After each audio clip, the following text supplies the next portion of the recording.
Hello guys, welcome to our channel. तो आज हम इस वीडियो में बात करेंगे कि हम रिसर्च प्रपोजल कैसे लिखें। जब भी हम किसी इंटर्नशिप या किसी ट्रेनिंग या फिर जब पीएचडी के इंटरव्यूज होते हैं, उस टाइम पे जब अप्लाई करते हैं तो हमें एक रिसर्च प्रपोजल लिखकर देना होता है। तो आज हम इस वीडियो में बात करेंगे कि हम रिसर्च प्रपोजल के लिए कौन कौन से इंपॉर्टेंट स्टेप्स होते हैं जो हमें इम्पॉर्टेंटली उसमें इंक्लूड करने होते हैं। तो इसके लिए सबसे पहले यहाँ पे मैंने एक स्टैंडर्ड स्ट्रक्चर लिखा है रिसर्च प्रपोजल का। तो उसमें सबसे पहले होता है टाइटल। ठीक है, टाइटल जो होता है वो क्लियर होना चाहिए, स्पेसिफिक होना चाहिए और साइंटिफिक होना चाहिए। ठीक है, सेकंड हम फिर लिखते हैं इंट्रोडक्शन।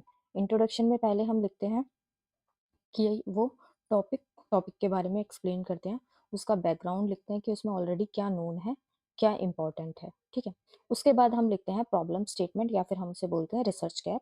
उसको हम शॉर्ट में लिखते हैं, प्रिसाइज में 4 to 6 लाइन्स में। ठीक है, उसके बाद हम लिखते हैं ऑब्जेक्टिव्स। ठीक है, कि जो रिसर्च गैप है हम उसको कैसे करेंगे, क्या क्या ऑब्जेक्टिव्स रहेंगे उसमें। मोस्टली हम 3 to 5 ऑब्जेक्टिव्स लिखते हैं। उसके बाद हम लिखते हैं मेथोडोलॉजी। मेथोडोलॉजी में हम लिखते हैं जो भी ऑब्जेक्टिव्स होते हैं हमारे, हम उसका डिटेल में लिखते हैं कि हम उसे कैसे परफॉर्म करेंगे। वो हम या तो पैराग्राफ के फॉर्म में भी लिख सकते हैं या फिर नंबर फॉर्मेट के फॉर्म में भी लिख सकते हैं। उसके बाद हम लिखते हैं नेक्स्ट में एक्सपेक्टेड आउटकम्स, कि इससे हमें जो ये हम करेंगे उससे हमारे जो आउटकम्स होंगे उससे हमें क्या मिलेगा। ठीक है, वो हम मेंशन करते हैं। फिर हम लिखते हैं ये जो हम सिग्निफिकेंस ऑफ स्टडी की, ये जो हम स्टडी करेंगे इसका साइंटिफिक इंपॉर्टेंस क्या है, इसका एप्लीकेशन क्या है मेडिकल में, एग्रीकल्चर में या एनवायरमेंटल में, और उसमें उसका फ्यूचर स्कोप क्या है।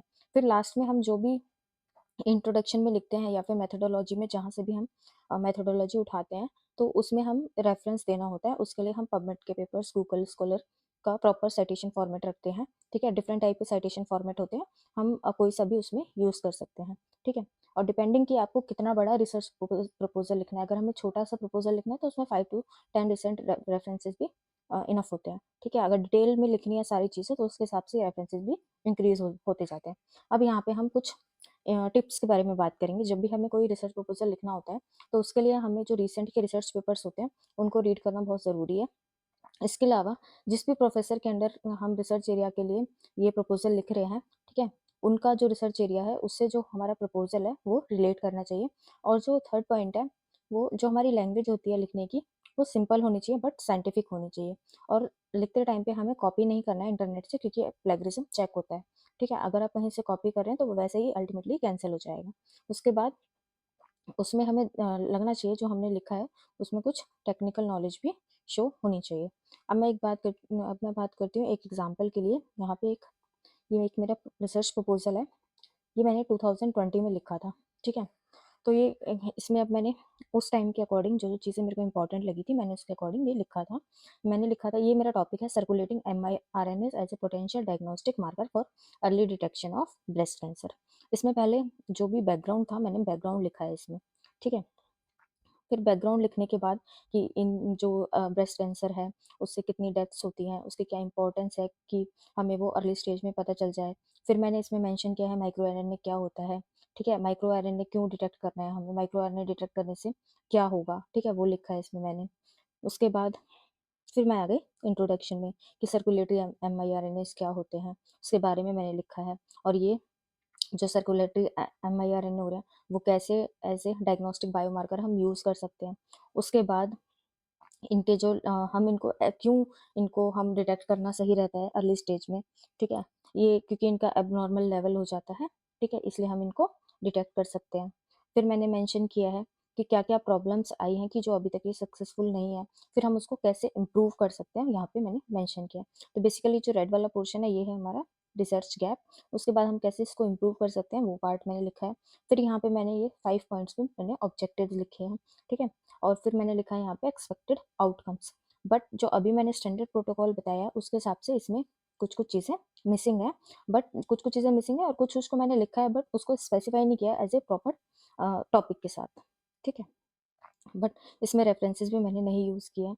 तो अभी के अकॉर्डिंग, और जब मैंने ये लिखा था मे बी उस टाइम पे नहीं चाहिए होंगी जो भी चीज़ें। कई बार क्या होता है जब हम पीएचडी इंटरव्यू के लिए लिखते हैं रिसर्च प्रपोजल, तो वहाँ पे मेंशन होता है कि कौन कौन से आपको पॉइंट्स इंक्लूड करने हैं और क्या क्या कितने कितने वर्ड्स का होना चाहिए, कितने पेजेस का होना चाहिए। तो मे बी मैंने उस अकॉर्डिंग ये लिखा होगा। तो मैंने ये एग्जाम्पल के लिए यहाँ पे बताया है कि कैसे लिखते हैं रिसर्च प्रपोजल। इसके अलावा अगर आपको प्रॉब्लम आ रही है कि आप कैसे ढूँढो कि आप कौन से टॉपिक पे आपको लिखना है, कहाँ से आपको पता चलेगा कि कैसे ढूँढते हैं, कैसे पता चलेगा कि इस पे रिसर्च नहीं हुई है। तो बेसिकली क्या होता है, जो मोस्टली रिसर्च पेपर्स होते हैं ना, जैसे कि मैंने यहाँ पे एक रिसर्च पेपर खोल के रखा है, जैसे मैंने अभी एमआईआरएनए का यहाँ पे मेंशन किया है। तो जैसे ये रिसर्च आर्टिकल है एमआईआरएनए रिलेटेड, इसमें मिर 195 एज अ थेरेप्यूटिक बायोमार्कर को यूज़ किया गया है, मतलब फाइंड आउट किया गया है इन टर्किश ब्रेस्ट कैंसर पेशेंट। तो बेसिकली क्या होता है, जो रिसर्च आर्टिकल्स होते हैं ना, उसके आप डिस्कशन सेक्शन में जाओगे ना, डिस्कशन में आपको लास्ट में एक पैराग्राफ मिलता है, ठीक है? जैसे यहाँ पे लिखा हुआ है, in conclusion circulating tumour associated miRNAs could indicative to the improvement of a new diagnostic and therapeutic biomarkers for breast cancer patient. तो सर्कुलेटिंग ट्यूमर एसोसिएटेड जो एमआईआरएनए है, उनको हम यूज़ कर सकते हैं as a diagnostic and therapeutic biomarkers. फिर इन्होंने मेंशन किया कि जो हमारी प्रेजेंट स्टडी है, हमें उसमें मिर 195 का एक्सप्रेशन बता रहा है, जो डिफ्रेंशिएट हो रहा है, ठीक है? उससे हम ब्रेस्ट कैंसर का डिटेक्शन कर सकते हैं। फिर इन्होंने लास्ट में यहाँ पे लिखा है, however circulating microRNA signature should be validated how to detect breast cancer even in its early stage, and more studies are necessary to explore the potential role of circulating miRNAs as clinically novel biomarkers for breast cancer। तो यहाँ से हमें पता चल रहा है इस last वाले सेक्शन से कि अभी भी इसको वैलिडेशन करना बाकी है, और इससे रिलेटेड जो हम स्टडी है वो अभी हम कर सकते हैं to use the miRNA as a novel biomarkers for early detection of breast cancer. तो इसीलिए ऐसे यहाँ पे जो मोस्टली डिस्कशन के लास्ट पॉइंट्स होते हैं ना, वहाँ पे मेंशन होता है कि अभी क्या क्या चीज़ें बाकी हैं, और इस स्टडी में क्या मिला है, और हम आगे क्या क्या कर सकते हैं। तो आप क्या कर सकते हैं, जो भी आपका जो रिसर्च एरिया है, आपका जो रिसर्च इंटरेस्ट है, उससे रिलेटेड पेपर्स में आप ऐसे सेक्शंस में आके ढूंढ सकते हैं, वहाँ से आपको काफ़ी सारे आइडियाज़ मिल जाएंगे। होपफुली आपको ये समझ आया होगा कि मेजरली हमें जब भी लिखना होता है रिसर्च प्रपोजल, तो बेस्ड की हमें कितने रिसर्च कितने वर्ड्स का लिखना है और कितने पेजेस का लिखना है, उसके हिसाब से हम अपना रिसर्च प्रपोजल लिखते हैं। तो उसके हिसाब से लेंथ वगैरह भी कम हो जाती है। तो इसके अलावा कोई भी कमेंट, कोई भी डाउट हो, तो आप कमेंट बॉक्स में कमेंट कर सकते हैं।